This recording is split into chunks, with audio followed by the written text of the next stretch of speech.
So today I want to talk about the Moes smart switches. This isn't a first impression review or something I unboxed yesterday. I've been using these switches in my home for about 6 months now, so this is very much a real world review and a lived-in review. I will go through build quality, the setup, platform compatibility, reliability, performance, automation usefulness, privacy, value for money, and I'll give you my final verdict with some clear caveats. If you're thinking of installing smart switches in the UK, especially no neutral Zigbee switches, this video should help you decide if these are right for you. Let's start with build quality and design. The Moes switches are made entirely out of hard plastic.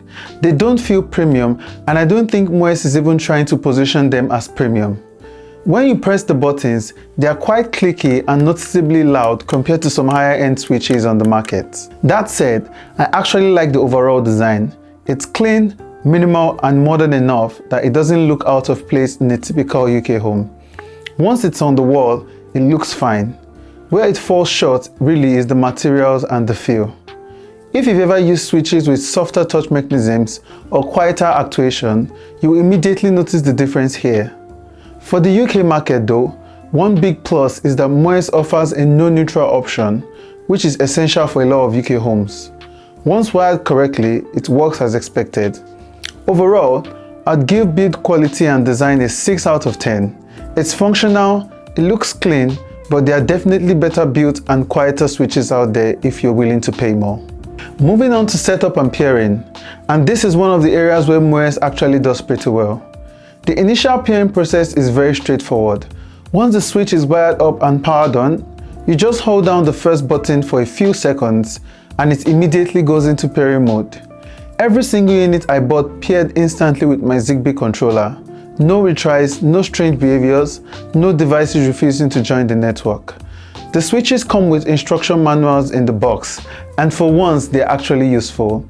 They clearly explain how to wire the switch, how to pair it, and how to reset it if you need to. Physically fitting the switch into a UK back box is also fairly easy. You do need to push some wires up and manage the space properly, especially in tighter boxes, but it's absolutely doable.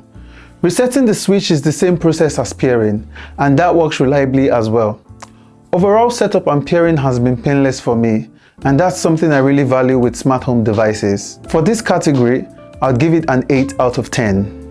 Next is platform compatibility, and again, this is another strong area for these switches. The specific units I bought work with Alexa, Google Home, Apple Home, Home Assistant, and basically any platform that supports Zigbee controllers. I personally use it with Home Assistant connected through a Zigbee hub, and I've tested these switches using both ZHA and Zigbee to MQTT. Both integrations work well, but Zigbee to MQTT definitely gives you more control. Beyond the basic on and off functionality, Zigbee to MQTT allows you to disable or enable the blue LED indicator on the switch, which is great if you don't want a glowing light in a dark hallway at night. You can also configure the power on behavior, meaning you can choose whether the switch turns on, turns off, or returns to its previous state after a power cut. That's a small detail, but it matters a lot in a smart home. In day-to-day use, platform compatibility has been solid. Everything is exposed correctly, automations work, and I haven't had random disconnects purely due to platform issues. So for compatibility, I'd give this another 8 out of 10. The Moes switches have been mostly reliable in my setup. They stay connected to the Zigbee network, they don't randomly drop off, and they don't constantly need attention once they're installed. For the most part, they just sit there and do their job. That said, I want to be completely honest here. Since installing these switches, I've had to reconnect one of them once due to unresponsiveness. The device didn't disappear from the Zigbee network entirely, but it stopped responding to commands properly. A quick reset and repair fixed this issue, and it hasn't happened again since. Importantly, this wasn't a recurring problem across all units. It was just one switch, one time, over roughly 6 months of use. All the other switches have remained connected and stable without intervention. So while I wouldn't describe these as flawless, I also wouldn't call them unreliable. Occasional issues can happen with budget Zigbee devices, and in this case, the problem was easy to resolve and didn't turn into a pattern. Because of that, I'd give reliability and stability a 7 out of 10. They are generally dependable but not completely immune to the odd hiccup. Now we get to performance and responsiveness, and this is probably the most important section for a smart switch and also the weakest one for these devices. On average, the switches perform, well, okay. When you press the button or trigger an automation, the lights usually turn on.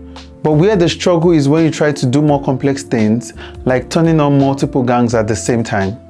With the 3-gang switch, I've noticed that different switches often turn on at slightly different times. You might send a single command to turn everything on, but a light comes on instantly, then another one comes on a second later, and then the third one might take up to 3 seconds. That delay breaks the illusion of a smart home. If you care about everything responding instantly and together, this might bother you. Even when controlling individual switches, responsiveness isn't always consistent. Most of the time, the switch responds almost immediately, but occasionally, it can take a few seconds. Very rarely, I've seen delays of up to 5 seconds. It doesn't happen often, but when it does, you notice it. I've also had to reset one of the switches once since installing it. That was just one unit, but it's still worth mentioning. Another important limitation is related to low power loads, which is a known issue with no neutral switches. In one of my bathrooms, I tried to automate a night light setup using a smart bulb on very low brightness, while the same switch also controlled an extractor fan. When the bulb brightness dropped too low, the switch started pulsing, turning off and then coming back on at full brightness.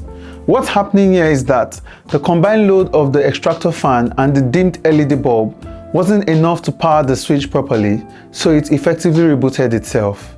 Increasing the brightness fixed this issue, but this is something you need to be aware of. It's not necessarily unique to Moes, but it's a limitation of no neutral designs. Overall, I would say the switches work as expected about 80% of the time, but that 20% can be frustrating. Because of that, I'd give performance and responsiveness a 6 out of 10. Switch responsiveness is critical, and when it falters, it really affects the smart home experience. Now let's talk about automation usefulness, because this is where these switches genuinely shine. A perfect example is my 3-gang switch. With a single device that costs me about £12, I'm able to control a toilet light, a hallway light, and a stairway light independently. That's 3 separate circuits controlled from one switch without needing to buy 3 smart bulbs. From a cost and automation perspective, that's fantastic. It allows you to automate multiple areas cheaply, keep manual control, and avoid filling your house with smart bulbs when you don't need dimming or color control. This is exactly where smart switches makes the most sense. They are ideal for places where you just need reliable on and off control, and they integrate beautifully into automations. For automation usefulness, I honestly have to give this an 8 out of 10. On privacy and local control, the fact that these switches use Zigbee is a big win. Zigbee allows local control through platforms like Home Assistant without needing constant cloud access. Once set up, your automations can continue working even if your internet access goes down, depending on how your system is configured.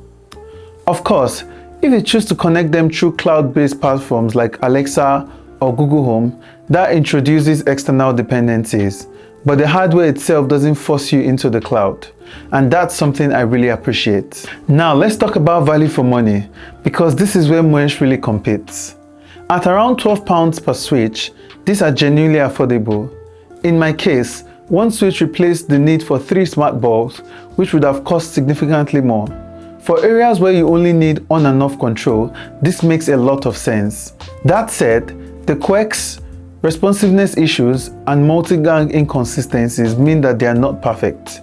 You might be able to get a better performing switch if you spend a little more. So for value for money, I'll give it a 7 out of 10. Before I wrap up, quick reminder, if you're enjoying this kind of honest, real-world smart home content, make sure you like the video, subscribe to the channel, and turn on notifications so you don't miss future reviews and comparisons.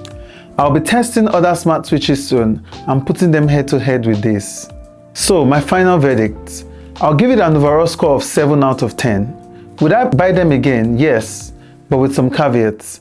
They are affordable, flexible, and incredibly useful for automation, especially in multi-gang setups. But if you're very sensitive to responsiveness or expect a flawless performance 100% of the time, this might frustrate you.